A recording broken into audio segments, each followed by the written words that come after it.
दिमाग भी चाहिए। सत्ता विरासत में मिल सकती है, बुद्धि विरासत में नहीं मिलती है। अब गुंडा और माफिया भाग रहा है, पुलिस उसको दौड़ा रही है, और अगर उसने कहीं कोई दुस्साहस किया तो फिर वहीं पे राम नाम सत्य है, यह भी तय हो जाता है। जनता गड़ाई लेगी, एक गुंडे और माफिया एक एक करके यमलोक की यात्रा के लिए प्रस्थान कर जाएंगे। यह धरती ऋषि मुनियों की धरती है, अयोध्या प्रांत की धरती है, महात्मा श्रवण की, मातृ और पितृभक्ति की धरती है।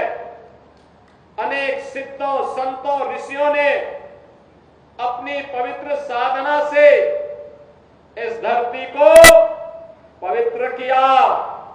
तो भारत माता के तमाम सपूतों ने भी भारत की सीमाओं की रक्षा करते हुए देश की आजादी के आंदोलन में और आजादी के उपरांत भी अपना सर्वस्व बलिदान भारत के लिए किया, भारत की माटी के लिए किया। यह कर्म साधना की धरती है, श्रम साधना की धरती है, और इसीलिए तो यहां का अन्नदाता किसान भी अपनी मेहनत से देश के विकास में अपना योगदान दे रहा है। बहनों और भाइयों, ऐसी पावन धरा को कोटि कोटि नमन करते हुए आप सभी उपस्थित बहनों और भाइयों का अम्बेडकर नगर वासियों को बधाई देते हुए अपनी मैं इस अवसर पर अभिनंदन करता हूं, स्वागत करता हूं। बहनों और भाइयों, ये विकास की परियोजनाएं आज जो आपको प्राप्त हो रही इतनी आसानी के साथ, आज जो सुरक्षा का वातावरण है, आज जो विकास गांव गांव तक पहुंचने के साथ जुड़ रहा है, क्या ये 2017 के पहले भी संभव था क्या? बहनों और भाइयों, 2017 के पहले का उत्तर प्रदेश आप सबसे किसी से भी अछूता नहीं है कि क्या उत्तर प्रदेश के अंदर था,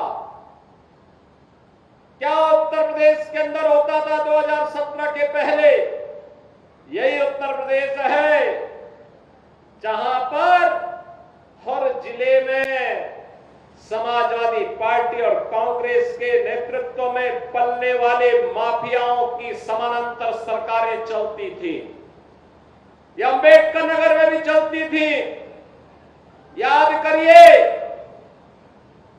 हिंदू जागरण मंच के अध्यक्ष, टाडा जनपद के ही निवासी, हमारे एक प्रमुख कार्यकर्ता की हत्या यहां होती है और कोई सुनवाई नहीं होती, कोई सुनवाई नहीं हो रही थी। तब भी मुझे आंदोलन करने के लिए अम्बेडकर नगर जनपद में आना पड़ा था। तब भी हम लोगों ने आंदोलन किया था उस माफिया के खिलाफ और समाजवादी पार्टी की सरकार की अराजकता के खिलाफ।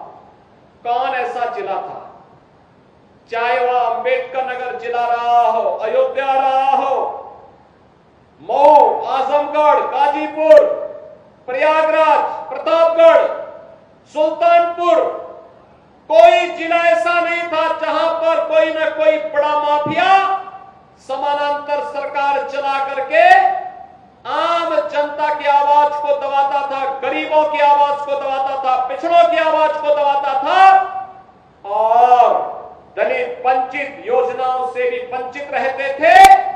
और सरकारें अपनी मौज मस्ती करती थी, उनको इससे कोई मतलब नहीं था। उनकी सरकार रहनी चाहिए, बाकी जाए भाड़ में, यही करते थे वे लोग। लेकिन 17 के बाद एक एक करके माफिया कहां चले गए ये भी आप सब जान रहे हैं। माफियाओं की छुट्टी हो गई, माफिया मुक्त उत्तर प्रदेश हो गया।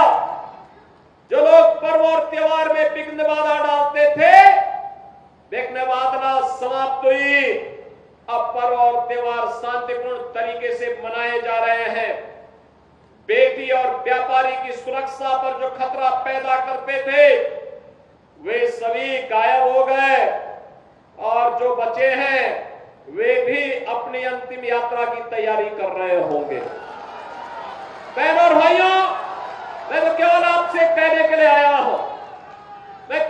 आपसे कहने के लिए आया हूं कि रात जलती हुई बेटी के साथ किस प्रकार का व्यवहार होता था और किस प्रकार के वक्तव्य आते थे उस समय के मंत्रियों के, किस प्रकार के बेशर्मी पूर्ण वक्तव्य देते थे समाजवादी पार्टी के नेता। बहनों और भाइयों, ये किसी से छुपा हुआ नहीं है और इसीलिए मैं आज आपसे कहने के लिए आया हूं, एक बेटी तो सबकी बेटी होती है, उस बेटी का सम्मान और उसकी रक्षा पूरे समाज का दायित्व बनता है।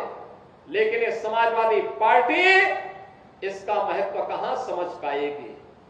यहां तो गुंडों की भरपूर फौज खड़ी थी, उनको लेकर के लोग चलते थे, उनको अपना शागिर्द मानते थे। जो जितना बड़ा गुंडा और माफिया होता था समाजवादी पार्टी में उतना बड़ा ओहदा उसको दे दिया जाता था और समाजवादी पार्टी के लोग इसी में गौरव से बोलते थे कि देखिए ये गुंडा हमारा इस जिले को संभालेगा। उनको नहीं पता था कि जनता अगड़ाई लेगी, एक गुंडे और माफिया एक एक करके यमलोक की यात्रा के लिए प्रस्थान कर जाएंगे और जनता जनार्दन के साथ अन्याय का हिसाब चुकता होगा। याद करिए 17 के पहले, याद करिए 17 के पहले पुलिस पहले भागती थी, पीछे पीछे गुंडे दौड़ाते थे। आज 17 के बाद उल्टा हो गया है, अब गुंडा और माफिया भाग रहा है, पुलिस उसको दौड़ा रही है और अगर उसने कहीं कोई दुस्साहस किया तो फिर वहीं पे राम नाम सत्य है यह भी तय हो जाता है। बहनों और भाइयों, सरकार चलाने के लिए जज्बा चाहिए, सरकार चलाने के लिए दिल भी चाहिए और दिमाग भी चाहिए। सत्ता विरासत में मिल सकती है, बुद्धि विरासत में नहीं मिलती है। दिमाग भी विरासत में नहीं मिलता है।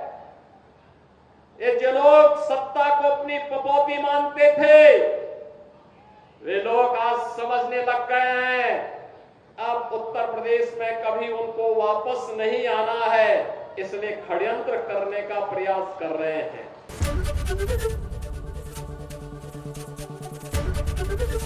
एबीपी गंगा, खबर आपकी, जुबान आपकी।